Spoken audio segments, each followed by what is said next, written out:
आपको खुशामदीद कहते हैं। मैं असदुल्लाह खान हूं। तवातुर से ये खबरें चल रही हैं कि हुकूमत ने कौमी असम्बली में अपना नंबर पूरा कर लिया है, 224 हासिल हो चुका है। और जाहिर है बज़ाहिर ये लगता है कि अगर मौलाना फजल रहमान साथ नहीं है तो फिर ये नंबर अचीव नहीं हो सकता, क्योंकि पीटीआई के इतने लोगों को तोड़ना अपना नंबर पूरा करने के लिए ये बज़ाहिर मुमकिन दिखाई नहीं देता। आज मौलाना फजल रहमान ने मजीद क्लैरिटी के साथ कह दिया है, कल भी उन्होंने कहा, आज भी उन्होंने कह दिया है कि वो एक्सटेंशन के खिलाफ हैं। इसका मतलब है कि जुडिशल पैकेज का ये जो सबसे अहम हिस्सा है कि जजों की मुद्दत मुलाजमत में 3 साल की तोसी की जाए, मौलाना फजल रहमान तो इसके हक में दिखाई नहीं देते, जैसे कि आज उन्होंने कहा है। तो फिर हुकूमत का नंबर कैसे पूरा हो गया है, फिर ये आईनी तरमीम कैसे आएगी, जुडिशल पैकेज कैसे आएगा? आज के प्रोग्राम में आज जुडिशल पैकेज के जो 4 अहम तरीन निकात हैं वो भी आपके सामने रखेंगे कि क्या है, 4 पॉइंट्स कौन से हैं जुडिशल पैकेज में जिसकी वजह से हुकूमत ये आईनी तरमीम लाना चाहती है और अपोजिशन इसकी मुखालफत कर रही है और मौलाना फजल रहमान साहब भी इसके साथ नहीं है। एक सवाल ये भी है, क्या मौलाना फजल रहमान पूरे जुडिशल पैकेज को सपोर्ट नहीं कर रहे हैं या कुछ हिस्सों को सपोर्ट कर भी रहे हैं? यह भी इंपॉर्टेंट है। यानी हो सकता है कि वो चीफ जस्टिस की एक्सटेंशन वाले मामले या जजों की मुद्दत मुलाजमत वाले मामले को तो सपोर्ट ना करें, लेकिन क्या वो जो सीनियोरिटी वाला उसमें एक पैकेज है कि जरूरी नहीं है कि सीनियर मोस्ट को ही चीफ जस्टिस बनाया जाए, क्या मौलाना इसको भी सपोर्ट नहीं करेंगे? क्योंकि आज उन्होंने इस तक अपनी तकरीर में इसका जिक्र नहीं किया, तो ये सवाल पैदा हो रहा है। इन तमाम चीज़ों में बात करेंगे और साथ साथ जो पीटीआई के अभी तो एक सीट बड़ी इंपॉर्टेंट हुई है। रहीम यार खान में जो ज़िमनी इलेक्शन चल रहा है उसमें पीटीआई की सीट बज़ाहिर खतरे में दिखाई दे रही है। अभी तक के रिजल्ट्स हैं उसमें चंद पोलिंग स्टेशन में 14,000 वोटों का फर्क पड़ गया है। पीपल्स पार्टी के उम्मीदवार लीड कर रहे हैं और पीटीआई की जो जीती हुई सीट थी, जो मुमताज़ मुस्तफ़ा एडवोकेट वफात पा गए थे, उनके साहबजादे इलेक्शन लड़ रहे हैं, वो इस वक्त तक काफ़ी पीछे दिखाई दे रहे हैं। तो ये एक सीट जो है पीटीआई को, क्या इसके भी खसारे का सामना करना पड़ सकता है? आज प्रोडक्शन ऑर्डर जारी हुए, पीटीआई के एमएनएस पेश हुए, लेकिन साथ ही साथ जो इस्लामाबाद हाई कोर्ट में इनको जुडिशल कर दिया गया, यानी जो जिस्मानी रिमांड था उसको मुअत्तल भी कर दिया गया है। मेरे साथ आज के प्रोग्राम में मलिक अहमद खान बच्चे साहब मौजूद हैं, पाकिस्तान तहरीक इंसाफ के रहनुमा, अपोजिशन लीडर पंजाब असम्बली में। बहुत शुक्रिया मलिक अहमद खान साहब प्रोग्राम में शिरकत करने के लिए। कामरान मुर्तज़ा साहब हमें ज्वाइन कर रहे हैं, JUI के रहनुमा हैं। साकिब बशीर साहब हमारे साथ मौजूद हैं, 92 के सीनियर कोर्ट रिपोर्टर हैं। बहुत शुक्रिया साकिब बशीर साहब। और माजिद निज़ामी साहब हमारे साथ मौजूद हैं, सीनियर तजज़कार हैं। आपको भी खुशामदीद कहते हैं माजिद निज़ामी साहब। सबसे पहले मौलाना फजल रहमान साहब इस हक में तो दिखाई नहीं देते कि चीफ जस्टिस की एक्सटेंशन हो, लेकिन इसके बावजूद जो बैरिस्टर सैफ हैं उन्होंने कल एक प्रोग्राम में गुफ्तगू करते हुए कहा है कि मौलाना हमेशा उन्हीं फजाओं में उड़ते हैं जिसमें उड़ने का उन्हें मजा आता है, और आज अगर इनकी डील नहीं बनेगी तो कल बन जाएगी। यानी पीटीआई जो है वो मौलाना फजल रहमान साहब के हवाले से पुरुमीद नहीं रही। ये अल्फाज इस्तेमाल किए हैं बैरिस्टर साहब ने। कामरान मुर्तज़ा साहब कैसे रिस्पॉन्ड करेंगे? पीटीआई कह रही है कि जी आपकी आज अगर डील नहीं बन पा रही तो कल बन जाएगी, आपको जो चीजें आप मांग रहे हैं वो मिल जाएंगी, और वो पुरुमीद नहीं है कि जो आप कह रहे हैं उस पर खड़े रहेंगे। बैरिस्टर सैफ साहब का इन बातों का जवाब जो है वो अच्छा नहीं लगता, ये जगाली करने वाली बात और ये दूसरी। मगर मैं विटनेस हूँ कि बैरिस्टर साहब जो है खुद आके मौलाना की जो ना वो क्या कहते हैं जानू तलबंद करते हैं, क्या कहते हैं, जानू तलमुज़। हाँ, वो जो है ना, मैंने खुद उनको मौलाना साहब की यहाँ चक्कर लगाते देखा, उनके यहाँ आते जाते देखा है। तो अब वो ये उनका अपना ज़र्फ है कि वो फिर उसके बाद मौलाना को बातें भी करते हैं। और आप ये कह रहे हैं कि मौलाना फजल रहमान साहब से मिले हैं, कोई पार्टी ज्वाइन करना चाहते थे बैरिस्टर साहब? मैंने उनको वहाँ आते जाते भी देखा है, उनको खाना खाते भी देखा है, बल्कि मैं खुद भी उस खाने में शरीक था। अच्छा। तो मतलब लंबा बहुत अरसे तक बैठते, बड़े ड्यूरेशन उसका बड़ा ज्यादा था। कब की बात है? ये बहुत ज्यादा पुरानी बात नहीं है, महीनों पहले की बात होगी, महीना 2 महीने पहले की बात होगी, इससे ज्यादा की बात नहीं है। तो वो खूब आते जाते रहे हैं मौलाना के पास, मैंने खुद देखा है। सही है। अच्छा कामरान साहब ये बताइए कि क्या आपकी जमात, यानी 2-3 दिन पहले मेरी आपसे बात हुई थी जब अखबारों में खबरें लगी थी और उसमें कहा गया था कि जी नंबर पूरा हो गया, मौलाना भी हमारे साथ हैं। मैंने आपसे पूछा, आपने कहा नहीं मैं तरदीद करता हूं इस बात की, ऐसी बात नहीं है कि हमारी जमात ने उनकी हिमायत का ऐलान किया हो या फैसला किया हो। आज क्या पोजीशन है? क्योंकि आज भी एक अखबार में एक सुपर लीड बड़ी खबर लगी हुई है कि हुकूमत का नंबर कौमी असम्बली में पूरा है, मौलाना साथ हैं। परसों हनीफ अब्बासी साहब ने स्टेटमेंट दी थी कि मौलाना हमारे साथ हैं और हमारा नंबर पूरा है। क्या मौलाना पूरे जुडिशल पैकेज की मुखालफत कर रहे हैं या उसकी एक आध शिक की मुखालफत कर रहे हैं?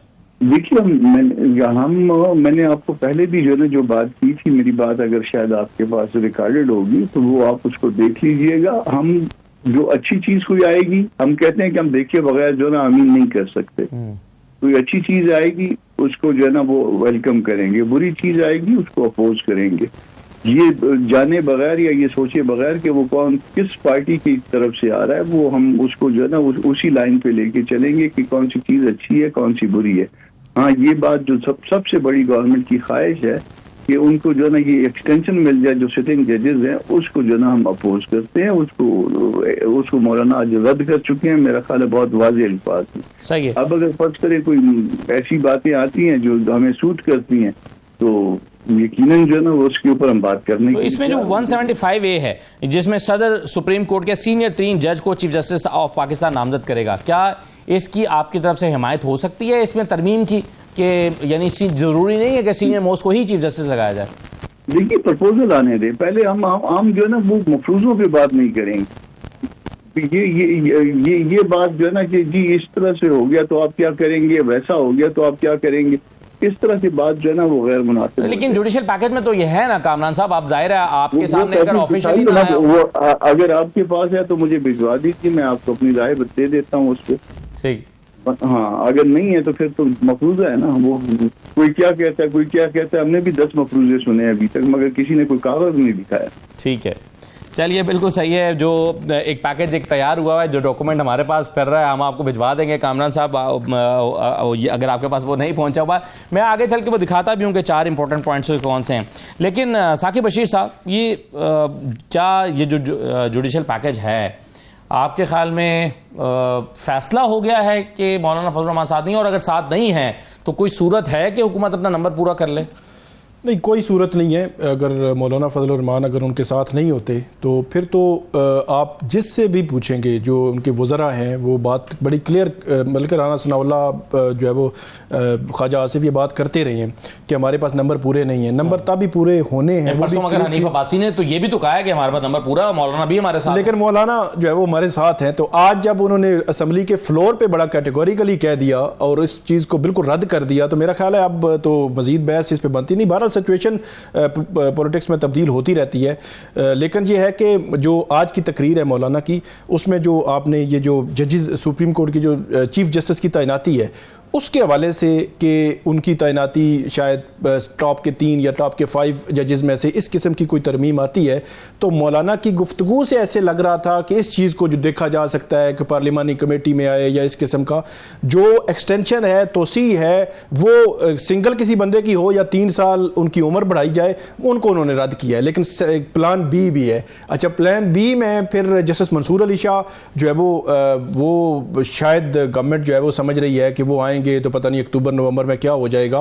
तो वो फिर अगर ऐसी सिचुएशन होती है तो फिर 3 या 5 जजेस में से उनको चीफ जस्टिस बनाया जाता है। मेरा ये ख्याल है कि ये अगर तरमीम हो भी गई तो ये शायद कायम ना रह सके, क्योंकि ये तो फिर एक नया ट्रेंड निकल पड़ेगा ना कि जब भी किसी चीफ जस्टिस ने जाना होगा तो टॉप के 3 या 5 जो है वो जो जज होंगे वो अपनी लॉबिंग शुरू कर देंगे गवर्नमेंट की फेवर में, कोई फैसले, कोई इस किस्म की चीज़ें। तो इंडिपेंडेंस ऑफ जुडिशरी तो फारिग हो गई ना, अगर यही सिचुएशन हो तो मेरा ख्याल है कि इस पे जाएंगे, लेकिन ये चीज़ बरकरार रहना आसान नहीं होगा। अच्छा, क्या होगा?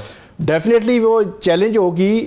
अगरचे आईनी तरमीम को उसको जो है वो स्ट्राइक डाउन करना आसान नहीं है, लेकिन इंडिपेंडेंस ऑफ जुडिशरी पे जहाँ पे आएगा हर्फ आएगा। आईन साजी, कानून साजी पार्लियामेंट का हक है, 2/3 अक्सरियत से होने वाली कानून साजी, आईनी तरमीम। मैं ये आईनी तरमीम को कैसे उड़ा जा सकता है, क्योंकि आईन बनाना ये तो पार्लियामेंट का इख्तियार है ना, पार्लियामेंट का बिल्कुल इख्तियार है। और मैं ये कह रहा हूँ कि ये चीज़ देखी जा सकती है सुप्रीम कोर्ट की जानिब से। मतलब ये है कि जहाँ पे आपकी फॉर एग्जांपल पूरी जुडिशरी कंप्रोमाइज़ कर लें, आप आईनी तरमीम कर ले, उसमें इंडिपेंडेंस ऑफ जुडिशरी रहे ही ना, हुकूमत जो चाहे जिसको चीफ जस्टिस लगाए, जो फैसला चाहे वो उनकी फेवर में आ जाए।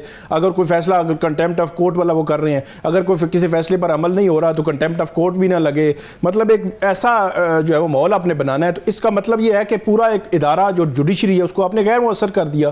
तो जब गैर मुअस्सर करेंगे तो वो तो उसका फायदा ही नहीं रहेगा। तो इसलिए मेरा ये ख्याल है कि ये चीजें आसानी से आगे शायद ना बढ़ सकें। सही है। माजिद निज़ामी साहब, आज भी आपने खबर देखी होगी, अंसार अब्बासी साहब की स्टोरी लगी हुई है कि जी सेनेट में 3 बंदे कम है, कौमी असेंबली में नंबर पूरा हो गया है। अब मौलाना फजल रहमान साहब ने अपनी पोजीशन आज क्लियर कर दी है, खास तौर पर ये चीफ जस्टिस की एक्सटेंशन के हवाले से या जजों की एक्सटेंशन के हवाले से मुद्दत मुलाजमत में।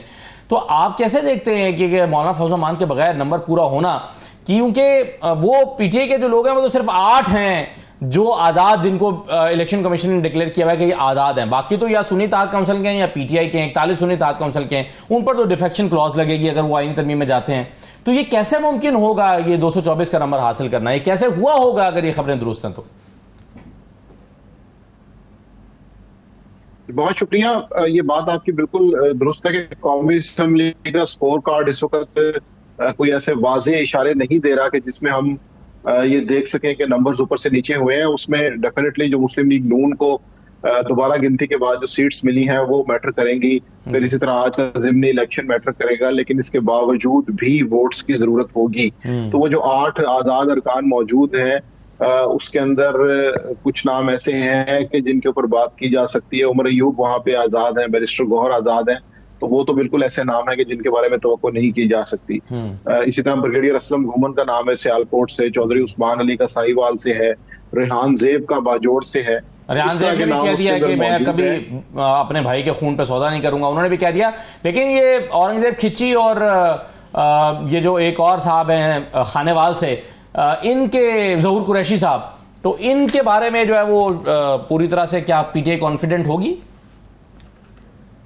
देखिए, ज़हूर कुरैशी साहब वैसे तो शाह महमूद कुरैशी साहब के रिश्तेदार हैं, लेकिन इलेक्शन के अंदर जब वो उन्होंने कंटेस्ट किया था तो वहां पे उनके पीटीआई से इख्तलाफात थे, इसलिए उन्होंने कभी वाज़ेह तौर पे अपने आप को उनके साथ सुन्नी इत्तेहाद काउंसिल में शामिल भी नहीं हुए वो। खिच्ची का जो मामला, जी बिल्कुल, जो विहाड़ी से औरंगजेब खिच्ची का मामला है उसके अंदर वो इससे पहले भी तहरीके इंसाफ में रह चुके हैं और इस दफा वो तहरीके इंसाफ की टिकट पर मौजूद थे, लेकिन उसके बाद फिर फैसले के बाद वो इंडिपेंडेंट हो गए। सो मसला यही है कि ये वो सारे नाम है कि जिनको हम फर्दन डिस्कस करें तो पिक्चर बनती नजर नहीं आती। लेकिन जो कॉन्फिडेंस है और जो पाकिस्तानी सियासत है कि जब हमें मुझे एक कोट याद आ रहा है कि politics is a war without bloodshed, तो ये एक ऐसी जंग है कि जो खून खराबे के बगैर होती है। तो अगर 2/3 अक्सरियत के साथ आईनी तरमीम लानी है तो बहरहाल कहीं ना कहीं कोई ना कोई जंग तो जारी है इस वक्त। सही है। मलिक अहमद खान साहब, ये भी मैंने बैरिस्टर सैफ का एक बयान सुनवाया जिसमें उन्होंने कहा कि मौलाना फजल रहमान साहब जो हैं उन्होंने डील करनी ही करनी है, आज नहीं होगी कल कर लेंगे, और उनको एक प्लेट चाहिए जिसमें वो कुछ ना कुछ खाते पीते रहें। लफ्ज उन्होंने कुछ और भी इस्तेमाल किया जो नामुनासिब सा है। तो आपके ख्याल में मौलाना फजल रहमान, आपकी भी बातचीत, पीटीआई की भी बातचीत होती रही उनके साथ और हुकूमत की बात भी होती रही, किसकी तरफ आ रहे हैं मौलाना फजल रहमान? मैं करूंगा जी कि वो उनकी जाती राय है। मैं तो इस सिलसिले में ये अर्ज करूंगा कि जब तक वो को वाज़े फैसला कर लेते तो पॉलिटिकल पार्टी जारी, वैसे जब तक जब और वो ये ना करे ना जी इसकी सियासत जो हाउस ट्रेडिंग है, तो मेरा नहीं ख्याल कि उनका फिगर पूरा होगा। देखिए, जो इस वक्त इंडिपेंडेंट भी बैठे हैं 5-7 मेंबर हैं जिनको आप कह सकते हैं कि वो टेक्निकली इंडिपेंडेंट हैं, बट वो पीटीआई, ये हर किसी को पता है कि उनको उनके जो वोट्स मिले, अगर किसी को 1,00,000 वोट 8 फरवरी के इलेक्शन में 1,00,000 में से 60-70 हजार वोट तो उनको पीटीआई का मिला है। तो ये नहीं कहा जा सकता कि उन्होंने चूंकि फॉर्म नहीं फिल किया तो वो पीटीआई के नहीं है, वो एक्चुअली पीटीआई के हैं। बट इधर जो पोजीशन बन रही है असदुल्ला खान साहब, वो ये है कि किसी भी सूरत में वो ये मार्का सर करना चाहते हैं और गैर महफूज तरीकों से अपने आप को महफूज करने की कोशिश कर रहे हैं। यानी ये चीजें इस तरह, ठीक है, मैं इसमें 100% मुतफिक हूँ कि आइन साजी मुकन्नना का एक बुनियाद है, वो कर सकती है। पार्लियामेंट सुप्रीम है, गो के जो 9 सितंबर की रात को हमला हुआ है उससे, लेकिन बात चले तो कंटेंट्स क्या होते हैं, रूह क्या है, वो मेलाफाइड ही है। वो एक जमात को मुकम्मल तौर पे आप सबोताज करने की कोशिश कर रहे हैं, उसके रास्ते रोक रहे हैं, उससे उसका बुनियादी हक छीन रहे हैं। तो इन फैसलों में वाज़े नजर आ रहा है। बट अभी भी मैं ये कहता हूं कि इनके पास वक्त है, इनको ये समझना चाहिए, इनके पास टाइम है, और इस टाइम में ये बड़े एक मौका मिला है मुस्लिम लीग नून को, चलो फॉर्म 47 के जरिए ही गवर्नमेंट असदुल्ला खान साहब उनको मिल गई है, तो एक गवर्नमेंट उनकी आ गई है, तो वो कुछ स्टेप ले जमहूरियत को मजबूत करने के लिए।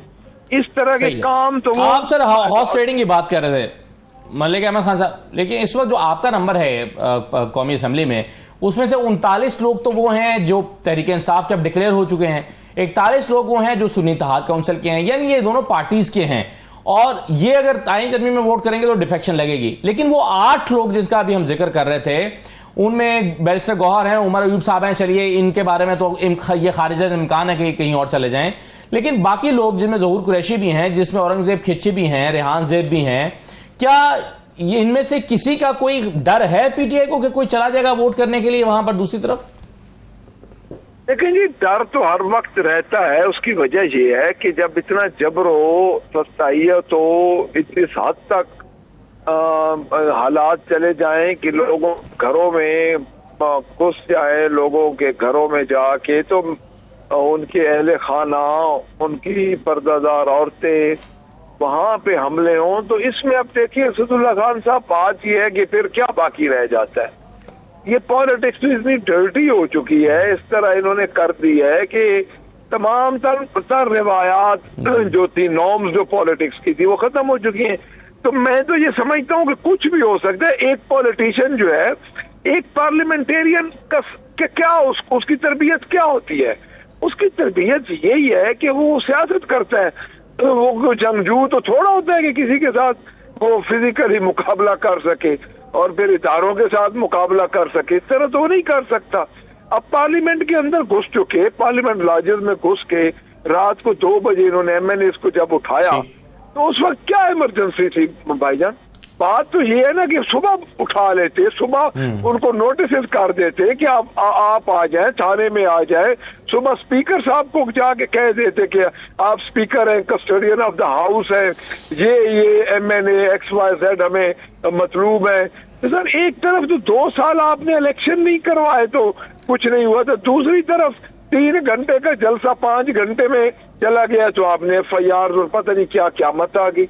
लेकिन सर ये बड़े अनप्रेसिडेंट, बिल्कुल सही है। लेकिन इसमें एक तासुर जो ये आपने भी जिक्र किया, नाम लिए बगैर, सादुल्ला बलोच के अहले खाना का, जो कल से पीटीआई एहतजाज भी कर रही है कि जी उनको अहले खाना को, उनकी खवातीन को घर से उठाया गया है। लेकिन इसमें माजिद निजामी साहब मसला ये है कि अगर फर्ज कीजिए इस तरह दबाव डाल के उनका वोट हासिल कर भी लिया जाता है, तो उस पर तो अभी सुप्रीम कोर्ट का फैसला इंटैक्ट है कि आपका वोट शुमार ही नहीं होगा। वो चाहे आपको उस फैसले पर इख्तलाफ हो सकता है, आप कह सकते हैं री राइटिंग ऑफ द कॉन्स्टिट्यूशन है, लेकिन उनका वोट तो शुमार ही नहीं होगा उस फैसले के मुताबिक। तो सादुल्ला बलोच को कैसे उनका वोट यूटिलाइज किया जा सकता है? जी, यहाँ पे आपने बिल्कुल दुरुस्त निशानदेही की है। जो 8 के अलावा जिस लिस्ट की आप बात कर रहे थे, मेरा ख्याल है कि उसका भी मुस्तकबिल अभी गैर वाज़े है, जो जिसमें हमने देखा कि लोगों ने तहरीक इंसाफ के डिक्लेरेशंस दिए हैं, क्योंकि इलेक्शन कमीशन ने उनको अभी वो तहरीक इंसाफ पर डिक्लेयर नहीं किया। उन्होंने ये कहा है कि हमारे पास चूंकि जराए से इंफॉर्मेशन ही आई कि तहरीक इंसाफ तो बतौर पार्टी वहां पर रजिस्टर्ड नहीं है, तो इसलिए इस लिस्ट में भी ये जो 40 लोगों की है, इसमें भी काफी इफ्स एंड बट्स हैं, क्योंकि इलेक्शन कमीशन की जानिब से उनको अभी पीटीआई का ऑफिशियली डिक्लेयर नहीं किया गया। लेकिन वो सुन्नी इत्तेहाद काउंसिल के तो हैं ना, किसी और पार्टी के तो हैं नहीं है? जी बिल्कुल, ये आपकी बात दुरुस्त है, लेकिन इसके अंदर कोई ना कोई कानूनी नुक्ता निकाला जा सकता है। लेकिन मुझे नहीं लगता कि ये सारा कुछ होने के बाद भी ये आईनी तरमीम सुप्रीम कोर्ट नहीं जाएगी। मुझे ये लगता है कि एक दफा फिर बैटल ग्राउंड चेंज होगा और सुप्रीम कोर्ट की तरफ ये मामला जाएगा, जहां पे इस चीज को सुना जाएगा। उसकी वजह यह है कि ये जिस तरह की भी तब्दीली लाई जा रही है, उसकी एक बुनियाद है जो मैं आपसे मुख्तसरन बताना चाहता हूँ। होता ये था कि अदलिया और इस्टेब्लिशमेंट मिलकर किसी भी सियासी जमात को या सियासतदान को इक्तदार से निकाला करते थे। उसके बाद वो सियासतदान 3 साल 5 साल सब्र करता था ताकि साहब का मूड बदल जाए, नए साहब आ जाए तो वो दोबारा वापस आए। अब हुआ ये है कि पिछले 2 साल में ये जो पिछले 70 साल का फार्मूला था, ये चोक हो गया, ये रुक गया है। एक तो इस्टेब्लिशमेंट और अदलिया सेम पेज पे नहीं रहे। और दूसरा ये है कि वो जो उसके बाद एक टाइम आता था कि जिसमें लोग सियासत से आउट हो जाते थे, वो भी नहीं हो रहा। तो अदलिया का यहाँ पे ये मसला है कि वो स्टेट के बाकी इदारों के साथ सिंक नहीं है। तो इस पूरे पैकेज को इसलिए इंट्रोड्यूस किया जा रहा है कि ये जो सिस्टम के अंदर एक मसला आ गया है कि जिसके अंदर अदलिया को मिला के फैसले किए जाते थे, जो कि अब नहीं हो रहे, तो इसको किस तरह से काबू में लाया जाए। तो ये इस कॉन्टेक्स्ट में अगर हम इसको देखेंगे तो फिर आइनी तरमीम भी होगी, फिर लोग भी तोड़े जाएंगे, लोगों पे दबाव भी डाला जाएगा, तो मजबूर भी किया जाएगा। लेकिन अगेन वो जो आज मौलाना फजल रहमान ने भी कहा कि ऐसा लगता है कि धड़ेबंदी हो गई है। कुछ लोग कहते हैं ये जजेस फलां के हैं, कुछ जजेस फलां के हैं। तो ये नंबर गेम जहां पार्लियामेंट में चल रहा है वहां अदलिया में भी चल रहा है। अब 2 एडहॉक जजेस ऐड हुए हैं, वो फुल कोर्ट में बैठेंगे या नहीं बैठेंगे, वो नंबर में ऐड होंगे या नहीं होंगे, उसके बगैर नंबर क्या है, किसकी तरफ क्या है। तो ये भी अनफॉर्चुनेटली हमारे यहाँ काउंटिंग एक शुरू हो गई है। मगर साकिब बशीर साहब कह रहे हैं कि ऐसा नहीं है कि ये जो 41 लोग हैं जेयू जो सुन्नी इत्तेहाद काउंसिल के, इन पर डिफेक्शन लग सकती है।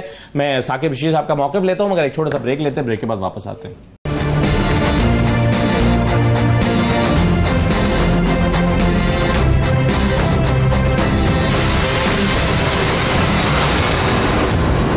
ब्रेक के बाद दोबारा खुशामदीद कहते हैं। हम अभी बात कर रहे थे कि 80 लोग हैं वो जिन्होंने सुन्नी इत्तेहाद काउंसिल को ज्वाइन किया था, उनमें से 39 को पीटीआई का मान लिया गया इलेक्शन कमीशन की तरफ से। तो मेरा ये नुक्ता था कि ये जो 80 के 80 लोग हैं जो सुन्नी इत्तेहाद काउंसिल के या पीटीआई के, इनमें से कोई भी वोट नहीं दे सकता, उन पर डिफेक्शन क्लॉज लगेगी। साकिब बशीर साहब, आपका नुक्ता नजर मुख्तलिफ है?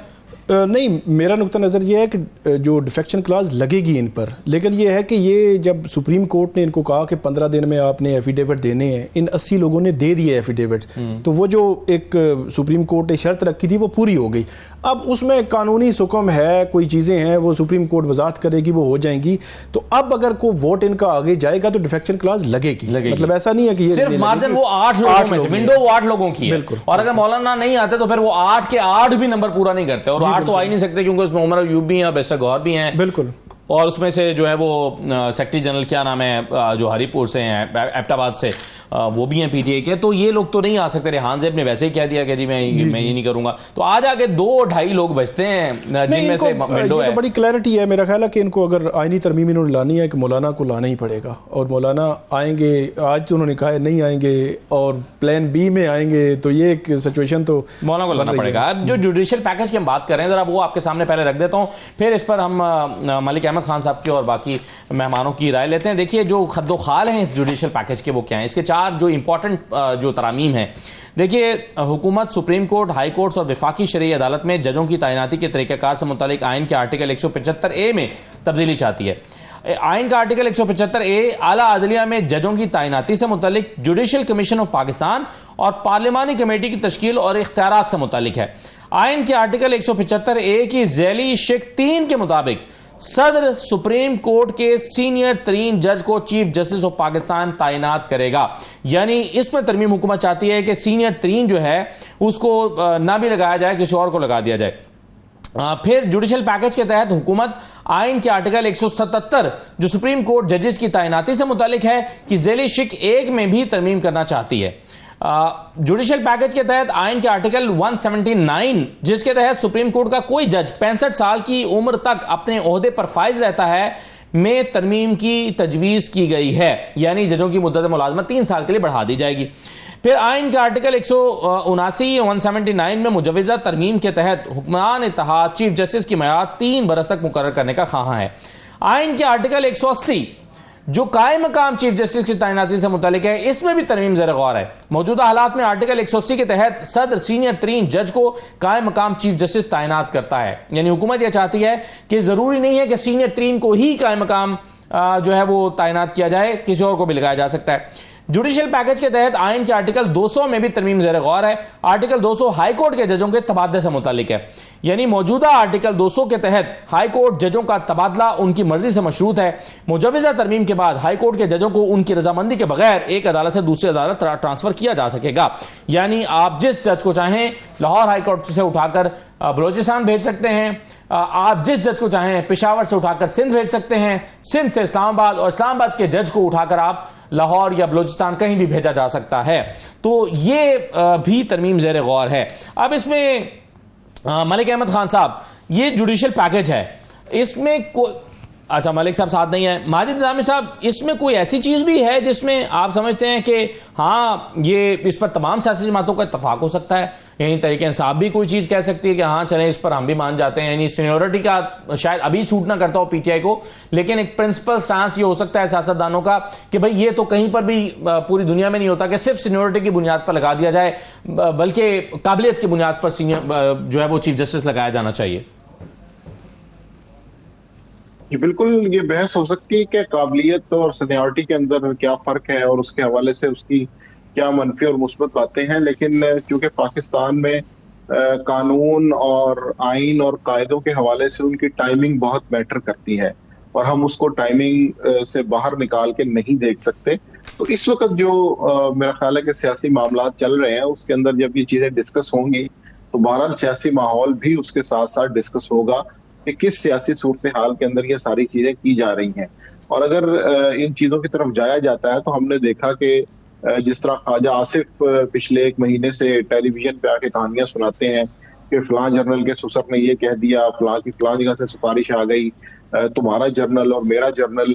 इसी तरह फिर सुप्रीम कोर्ट के अंदर भी लॉबिंग हुआ करेगी और उसके अंदर भी सिफारिशें आएंगी जाएंगी, यकीन दहानियां करवाई जाएंगी, ये कहा जाएगा कि फलां केसेस के अंदर हम आपको रिलीफ दे सकते हैं।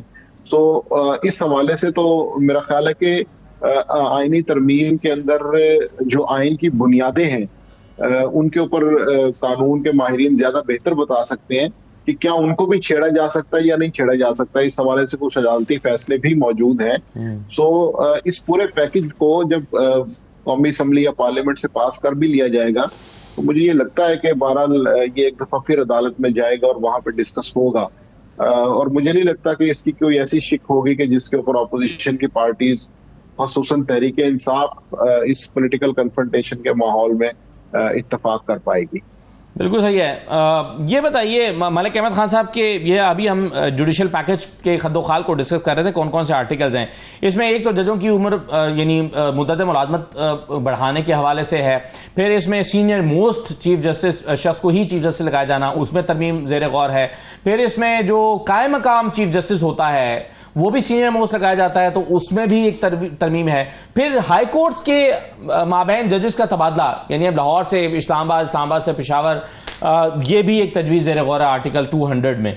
आप किसी एक पर इत्तफाक कर सकते हैं? आप समझते हैं कि हाँ इस एक पर हम इत्तफाक कर सकते हैं? के इत्तफाक की बात नहीं है, बात यह है कि इन चीजों की जरूरत क्यों पेश आ रही है। देखिए, एक चीज है कि जजेस की तादाद तो चलो कोई उसका तो सेंस बनता है कि कोर्ट्स में केसेस की तादाद बहुत ज्यादा है, तो वो अगर तादाद बढ़ा रहे हैं तो वो तो कुछ मैं ये समझता हूँ कि उस पर तो कोई चीज हो सकती है। अगर बाकी चीजों पे सिवाय इसके कि आप चेक रख रहे हैं जुडिशरी पे, मुकम्मल चेक, कि आप उनके हाथ पांव बांध रहे हैं, आप जो 6 मोस्ट सीनियर जजेस होंगे उनमें से एक जज को लगाएंगे, तो उसमें आप एक नई जंग शुरू रहेगी हमेशा के लिए सुप्रीम कोर्ट के अंदर। तो मेरा तो ये ख्याल है कि मैं नहीं समझता कि कोई इसमें ऐसी तरमीम है जिसकी आज जरूरत है आज के हालात में। एक आपका देखिए, पहले तो ये है ना कि पहले मोस्ट सीनियर जज का आप देखते थे वो आगे आ जाता था, चले वो कुछ जो भी हालात होते थे, बट वो एक सिलसिला चला हुआ था। लेकिन अब जब आप 6 मोस्ट सीनियर जजेस में से एक को लेंगे तो आपका क्या ख्याल है कि जो 6 नंबर वाला होगा और जो पहले नंबर वाला होगा तो जंग तो जारी रहेगी। तो मैं ये समझता हूँ कि इन चीजों की जरूरत नहीं है।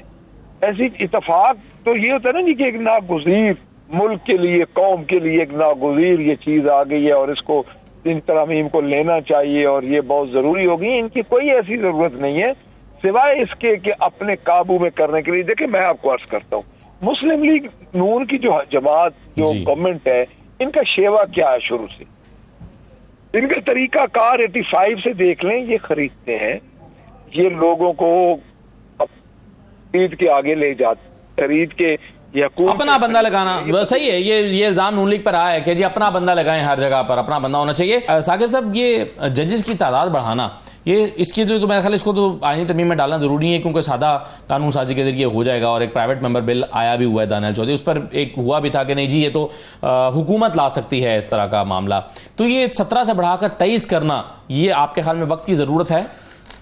वक्त की ज़रूरत ये बनी है हुकूमत के लिए उस वक्त जब ये 8/5 का फैसला आया। जी 12 जुलाई का फैसला आया, क्योंकि हुकूमत जो है वो अब कोई ऐसी बैलेंस करना चाहती है बेंच को सुप्रीम कोर्ट में अपने हक में, और उसके लिए ये लाया जा रहा है। मैं ये समझता हूँ कि इस वक्त वैसे पेंडेंसी के लिए लाना, जुडिशरी में रिफॉर्म्स के लिए, या लोअर जुडिशरी में इश्यूज आ रहे हैं या अपर जुडिशरी में केसेस पेंडिंग हैं, उनको निपटाने के लिए वो एक अलग बात थी। लेकिन जिस वक्त ये लाया जा रहा है, जिस मकसद के लिए लिया जाए, ये प्योरली एक सियासत जो है उसके पीछे इन्वॉल्व है। और वो चाह रहे हैं कि सुप्रीम कोर्ट में, क्योंकि हमारे जजेस हमारे मीन के शायद जो है वो उनकी फेवर में जो फैसले आ रहे हैं उनके कम हैं, तो उनकी तादाद जो बढ़ा दी जाए। तादाद बढ़ाने में मसला नहीं है, मतलब इसमें जब ये आया था सेनेट में, आपको याद हो तो अली जफ़र, बैरिस्टर अली जफ़र ने कहा था कि 2 की हद तक हम ये आपके साथ हैं, कि 17 है तो आप 19 कर दें। तो मतलब इसके इट मीन कि उसमें मसला नहीं है, लेकिन आप अगर 7-8 बढ़ाएंगे तो उसके पीछे फिर मोटिव लगेगा कि ये जो किस तरफ जा रहे हैं। बाकी 3-4 चीज़ें हैं। 4 मार्च को ये हुकूमत आती है, शहबाज शरीफ साहब हलफ उठाते हैं। 10 मार्च को अभी काबीना मेरे ख्याल में 8 या 9 मार्च को बनती है, और 10 मार्च को एक नोटिफिकेशन निकलता है जिसमें बड़ी लंबी चौड़ी एक कमेटी बनती है जुडिशल रिफॉर्म्स की। उसमें एक जो है वो सेक्शन था कि एक कॉन्स्टिट्यूशनल अमेंडमेंट के लिए भी सिफारिशात जो है वो ये करेगी। तो इससे आप अंदाज़ा लगा लें कि ये हुकूमत में जब आए तो तब से इनको नज़र आ रहा था, या जो भी था इनका प्लान है कि ये चीज़ें जो है वो हमने अब ठीक करनी है। और माजिद निज़ामी साहब ने बिल्कुल ठीक निशानदेही की कि माजी में इस्टेब्लिशमेंट और जो थी अदलिया ये मिल के करते थे, तो अब क्योंकि वो हो गया तो अब ऐसे लगता है कि हर जगह पे अब 6 जजेस के जो खत है, इस किस्म की जो चीज़ें हैं, उसने बहुत ज़्यादा मतलब दूरियां जो है वो कर दी हैं। तो उसको सबक सिखाने के लिए अब इसमें एक रोटेशन वाली आपने पढ़ी। अब ये रोटेशन बाकी सिंध में भी होती है, बलोचिस्तान में भी होती है, बाकी सब में भी होती है, वो इंटरनली होती है। अब इस्लामाबाद की करने के लिए आपको आईनी तरमीम करनी पड़ेगी, तो इस्लामाबाद के 6 जजेस को सबक सिखाने के लिए ये तरमीम जो है करने की जो है वो तैयारी की जा रही है। तो अंदाजा लगा ले जिन्होंने खत लिखा था, और जुडिशरी मतलब जुडिशियल हिस्ट्री में पहली दफा एक जो है वो बलूचिस्तान जाएगा, जी एक लाहौर जाएगा, या मुल्तान जाएगा। आजकल आप जो हुकूमती जो उनको क्या नाम दें, वो लोग कह रहे होते हैं कि जस्टिस बाबर सत्तार फलां जगह पे जाएंगे बलूचिस्तान, तो जस्टिस मोहसिन अख्तर कियानी सिंध में फलां जगह पे होंगे। तो इस किस्म की वो बातें जो है वो फैला रहे हैं कि ये रोटेशन वाला। तो इसके पीछे आप मोटिव देख लेना ये कैसे कर रहे हैं। फिर जो तौहीन अदालत वाला है, अच्छा तौहीन अदालत का ये 3 दिन पहले जब नूर आलम खान वाला जो बिल है, जी नूर आलम खान वाला बिल है। अब 3 दिन पहले वहाँ फारूक एच नाइक साहब थे, जब ये अदालती साल जुडिशल ईयर जो है वो शुरू हुआ, वहाँ पे उन्होंने कहा कि जो कंटेम्प्ट ऑफ कोर्ट का ये लॉ है ये बहुत गलत इस्तेमाल हुआ है पास माजी में, पिछले साल जो है वो। अब पिछले साल पूरा आप निकाल के देखिए कहाँ गलत इस्तेमाल हुआ है। एक फैसल वाडा को नोटिस हुआ था, वो भी वापस हो गया, उसने माफ़ी मांगी, वापस हो गया। अब ये इस्तेमाल कहाँ पे हुआ है? ये इस्तेमाल हुआ है कि जस्टिस बाबर सत्तार की कॉन्फिडेंशियल आपने इंफॉर्मेशन लीक की, वहाँ उन्होंने इस्तेमाल किया है। आपने जस्टिस कियानी के खिलाफ जो मुहिमें चलाई, जस्टिस जहांगीरी के खिलाफ जो मुहिमें चलाई, वहाँ पे ये इस्तेमाल हो रहा है। और कहीं पे भी पूरे एक जगह इस्तेमाल हुआ डिप्टी कमिश्नर इस्लामाबाद के खिलाफ, उसके खिलाफ बड़ा फेयरली ट्रायल हुआ और उसके बाद साबित हुआ कि जनाब ने जो है वो गलत काम किया था। कहीं पे और जो है मिसयूज भी नहीं हुआ। इसको क्यों हुकूमत खत्म करना चाह रही है? सिर्फ इसलिए खत्म करना चाह रही है कि ये जो जितनी भी कंटेम्प्ट की प्रोसीडिंग चल रही है ये गैर मौसर हो जाए। तो इससे अंदाजा लगा लें कि आप अगर किसी जज के खिलाफ मुहिम चलाना चाहते हैं तो आपके खिलाफ को कार्रवाई ना की जा सके, और कोई ऑर्डर करे, इंप्लीमेंट करना चाहे तो माजिद निज़ामी साहब जाने से पहले मलिक साहब मैं आपसे एक सवाल कर रहा था, फिर हमारा कनेक्शन लॉस्ट हो गया। ये बताइए कि ये जो आपने कहा, इशारा दिया कि हम जजेस की तादाद को बढ़ाने के हवाले से बात कर सकते हैं, आपकी पार्टी की तरफ से कहा गया कि 1-2 की तादाद बढ़ाई जा सकती है, लेकिन और ये 6 की तादाद यानी 17 से 23 करने को जुडिशियल कू करार दिया गया था। तो क्या आपके ज़हन में कोई फिगर भी है कि अगर बढ़ानी है तो 1, 2, 3 बढ़ाई जाए, इससे ज्यादा ना बढ़ाया जाए जजेस की तादाद? 1, 2, 3 की मैं बात कर रहा हूँ जी, 1, 2, 3 ही। मैं ये तो नहीं कह रहा कि ये कर दें कोई, लेकिन हुकूमत का बिल जो है वो तो 17 से 23 करने का है ना, 6 बढ़ाने का है। 6 बढ़ाने का है, तो वो मैं तो बिल्कुल ठीक है, जो हमारा मौक़िफ़ है कि जुडिशियल कोई समझेंगे 6 जज, उनकी क्या जरूरत है, 1-2 बढ़ा सकते हैं तो चलो केसेस के लिहाज से वो हो जाता है। अदरवाइज देखिए बात ये नहीं है, बात ये है कि ये सब कुछ किया क्यों जा रहा है, इसके कंटेंट्स क्या है, इस पूरे मामले की रूह क्या है। वो है मेलाफाइडी, बदनीति, ये सारा मुनस्सर है। ये अमारत एक इंतशार पैदा करने के लिए इस अमारत को ताबीर किया जा रहा है, जो कि अपना हक, देखिए मेरी बात सुने, अब एक बाख्तियार इदारा होता है तो क्या वो अपना हक, अपने अख्तियारात इस्तेमाल करने का हक जो है वो हर जगह पे इस्तेमाल करे। वो बारिश में भी खड़ा हो जाए बाहर के, जी आज बारिश है और मैंने तो ये अपना इख्तियार इस्तेमाल करना है जरूर। इसके लिए भी आपको कोई ग्राउंड रियलिटी चाहिए, कोई आपको मौजूदा हालात चाहिए। ये सिर्फ ये फिशरी को काबू करने की कोशिश है और काबू करके उसको पॉलिटिकली, यानी पॉलिटिसाइज तो डेफिनेटली जो किसी सतह पे हो जाती है, बट अब तो बिल्कुल ही उसके हाथ पांव बांध के आगे रखने की है कि ये पड़ी है जुडिशरी, जहां से मर्जी इसके गर्दन काटो, इसका गला काटो, इसके बाजू काटो, जो मर्जी करो। मुझे तो मेरी जो जाती अंडरस्टैंडिंग है, सही। बाकी कानूनी माहिरीन इसके बारे में मैं आपको पॉलिटिकल राय दे सकता हूँ, टेक्निकल और कानूनी राय तो कानूनी माहिरीन बिल्कुल दे सकते हैं। माजिद निजामी साहब, ये तौहीन अदालत वाला जो मामला है, नूर आलम खान साहब जो लेकर आए हैं, अब कामरान साहब हमारे साथ अब हैं नहीं, वरना मैं उनसे पूछता कि नूर आलम खान साहब को क्या अब हिमायत हासिल होगी, क्योंकि पहले उन्होंने कहा कि जी मैं हमारे इल्म में ये नहीं है कि नूर आलम खान साहब अपने तौर पर बिल लाए हैं या ये जो है वो पार्टी पॉलिसी है। लेकिन बहरहाल ये तौहीन अदालत का ख़त्म हो जाना, क्या इससे यानी अगर फर्ज करें ये हो जाता है तो क्या होगा उसके बाद? बिल्कुल, ये जो हम यहाँ पे डिस्कशन कर रहे हैं उसी की कंटिन्यूएशन में ये सवाल आता है कि जब हम सारी टाइमलाइन को देखते हैं और सियासी सिचुएशन को देखते हैं और उसके बाद ये देखते हैं कि वो तमाम जजेस के जिनकी वजह से हुकूमत परेशान है और उनके खिलाफ जो कार्रवाइयाँ की गई उसके बाद उनकी तरफ से जो रद्द-ए-अमल आया तौहीन अदालत की वजह से और उसके तहत कार्रवाइयाँ की गई, तो फिर उससे ये पता चलता है कि इस कानून या इस इख्तियार से भी हुकूमत को मसाइल का सामना करना पड़ रहा है। तो जहाँ पे बाकी 4 चीजें हो रही हैं तो 5वीं चीज ये भी हो जाएगी। तो मैं समझता हूँ कि ये सारी चीजें उस बुनियादी ढांचे पर ज़रब लगाने के मुतरादिफ है कि जिसमें तमाम इदारे अपनी अपनी हदूद में रह के काम करते हैं, लेकिन चूंकि ऐसा नहीं हो रहा, एक दूसरे की हदूद में दाखिले का मेरा ख्याल है कि जो गैर आईनी गैर कानूनी मामला है वो शुरू हो चुका है, तो पार्लियामान की जानिब से तरमीम तो बिल्कुल की जा सकती है। मामला ये है कि क्या उससे वो बुनियादें तो मुतासिर नहीं हो रही।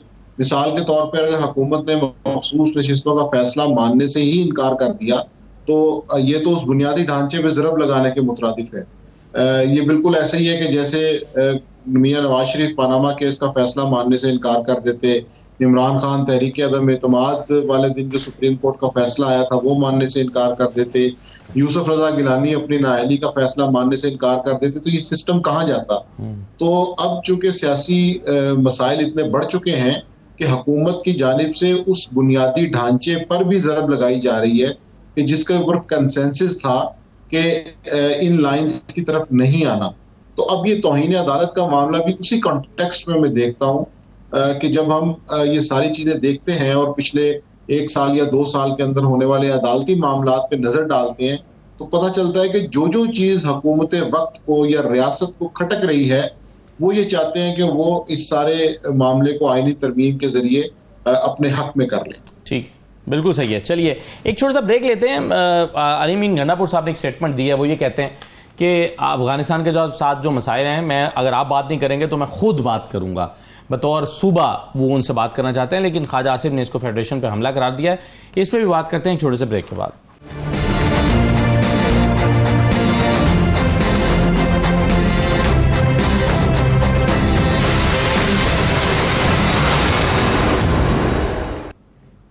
दोबारा खुशामदीद कहते हैं आपको। साकिब बशीर साहब, ये हम अदालतों की बात कर रहे हैं, हुकूमत के ज़हन में मुख्तलिफ तरह के फार्मूले हैं।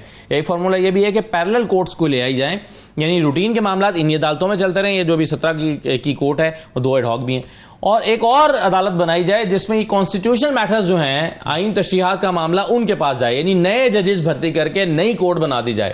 जी बिल्कुल। ये महज कोई ख्याल है किसी का या इस पर कोई काम भी हो रहा है? नहीं, इस पे जो जुडिशल पैकेज जहाँ पे बात हो रही है वहाँ पे इसमें ये भी है। अब मामला ये है कि एक लंबी लिस्ट है, उस लिस्ट में से कौन कौन सी मंजूरियां होगी, कौन सी जो है 2/3 अक्सरियत का हासिल होना खतरनाक हो। जी जुडिशल सिस्टम के लिए तो बहरहाल एक बहुत बिल्कुल खतरनाक है। वो तो आईनी अलग से अदालत लगा के अपने ही जजेस कहेंगे कि वो अपनी मर्जी की जो है वो अपॉइंटमेंट्स करके अपनी मर्जी के मामला जो है वो आगे बढ़ाने के लिए कर सकते हैं। हुकूमत किसी भी नेज पे जा सकती है, क्योंकि उनको एक चीज़ तो बड़ी क्लियर पता है कि सुप्रीम कोर्ट ऑफ पाकिस्तान जो है अगर 25 अक्टूबर के बाद कोई और सेटअप आता है तो वो इनकी गवर्नमेंट के लिए खतरा हो सकता है, क्योंकि ट्रिब्यूनल्स हैं, इलेक्शन 8 फरवरी, बहुत सारी चीज़ें सुप्रीम कोर्ट में पड़ी हुई हैं, वो खुल सकती हैं।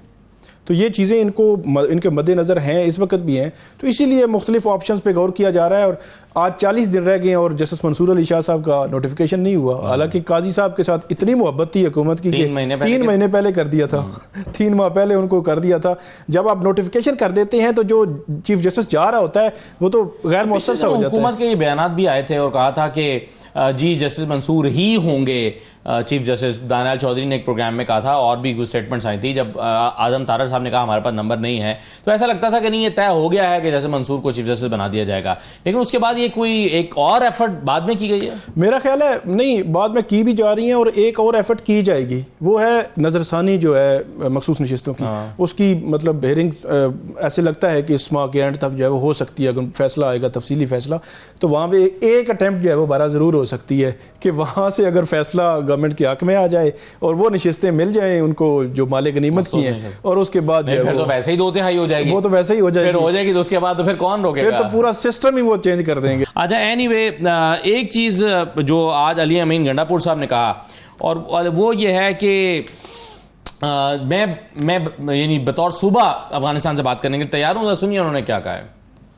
खुदा की कसम परवाह ही नहीं है, मेरा खून बह रहा है, परवाह ही नहीं है। और मैं कह रहा हूं यार अफगानिस्तान के पास मुझे वफद भेज दें तो बात करो यार, मेरा खून क्या पानी है, मैं कब तक बर्दाश्त करूंगा। अब मैं ऐलान करता हूं यहाँ पर, आपकी अपनी पॉलिसी है तो अपनी पॉलिसी अपने घर में रखो, मैं वजीर सुबह बात करूंगा। अच्छा लगता है वेरी गुड, नहीं लगता वेरी वेरी गुड।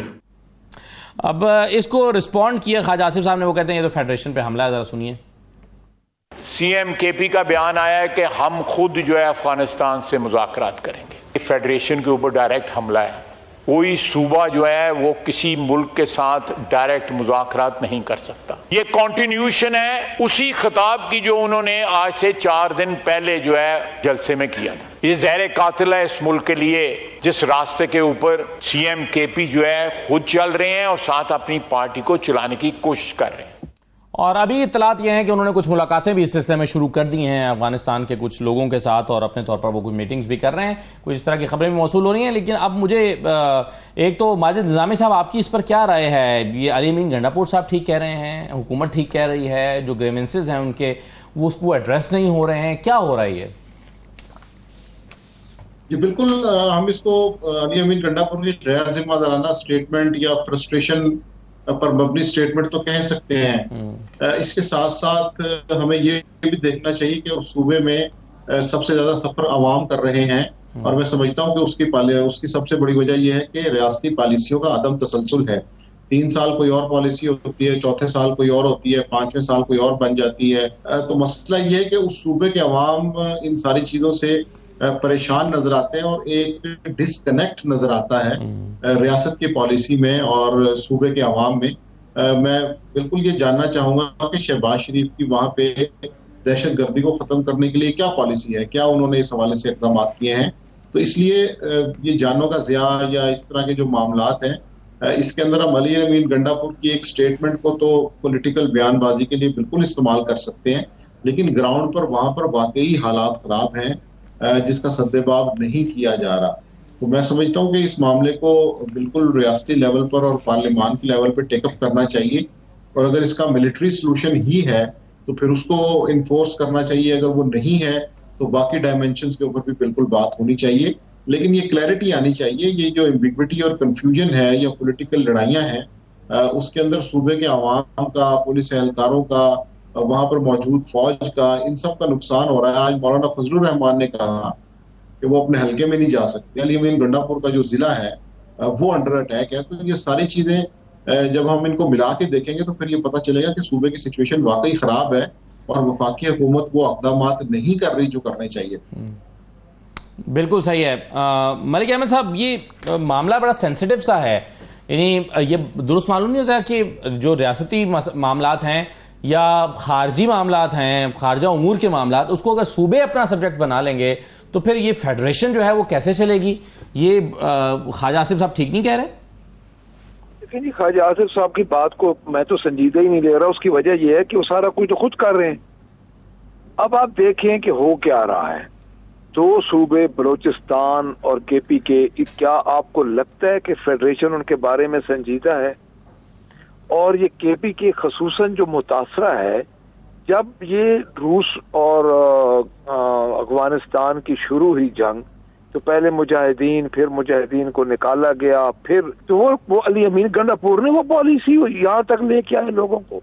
उसने तो एक रिटेलिएशन, एक तंग आमद बजंग आमद पे एक बयान दिया है कि लोगों, वो एक स्टेक होल्डर है, लोगों का उस पर दबाव है, वो इलेक्टेड चीफ मिनिस्टर है। जब उसको आप ये कहेंगे कि अटक पुल से तुम पंजाब की तरफ आके दिखाओ, तो फेडरेशन कहाँ चली गई? फिर एक आप सूबे को कह रहे हैं, एक पूरे सूबे के इलेक्टेड चीफ मिनिस्टर को कह रहे हैं कि अटक पुल से तुम आगे आके दिखाओ, ललकार रहे हैं। तो मुझे बताएं असदुल्ला खान साहब कि फिर फेडरेशन कहाँ खड़ी है?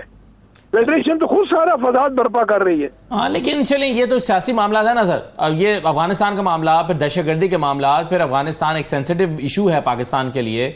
इस पर रियासत बड़ी सोच समझ के अपनी पॉलिसी बनाती है। वैसे तो खैर हम इस तलाश में रहते हैं कि अफगानिस्तान के हवाले से पाकिस्तान की पॉलिसी है क्या, लेकिन जो भी है बहरहाल वो बनानी तो एक रियासत ने एक विफाक के तौर पर बनानी है ना, या सूबे अपने तौर पर डील करना शुरू कर दें अगर मुख्तलिफ रियासतों से, तो कैसे होगा? उसमें मैं अर्ज करता हूँ आपको, देखिए ये जो बॉर्डर एरियाज होते हैं ना, एडजस्टिंग एरियाज जो होते हैं, ये अपना एक दूसरे के साथ उसमें जिरगे भी चलते हैं, उसमें म्यूचुअल अंडरस्टैंडिंग से मकामी तौर पे बातें चलती रहती हैं। ये पहले भी होता रहा है। इस पे को हमारी देखें, जो मेन पॉलिसी होगी, जो हमारी एक्सटर्नल पॉलिसीज हैं, इंटरनल पॉलिसीज हैं, उस पे मेरा नहीं ख्याल कि फॉरेन पॉलिसी पे कोई असर पड़ता है। चलिए, बहुत शुक्रिया। आप कह रहे हैं कि फॉरेन पॉलिसी पे असर नहीं पड़ेगा। मलिक अहमद खान साहब बहुत शुक्रिया, साकिब बशीर साहब, माजिद निज़ामी साहब बहुत शुक्रिया प्रोग्राम में शिरकत करने के लिए। इजाज़त दीजिए, अल्लाह हाफिज़।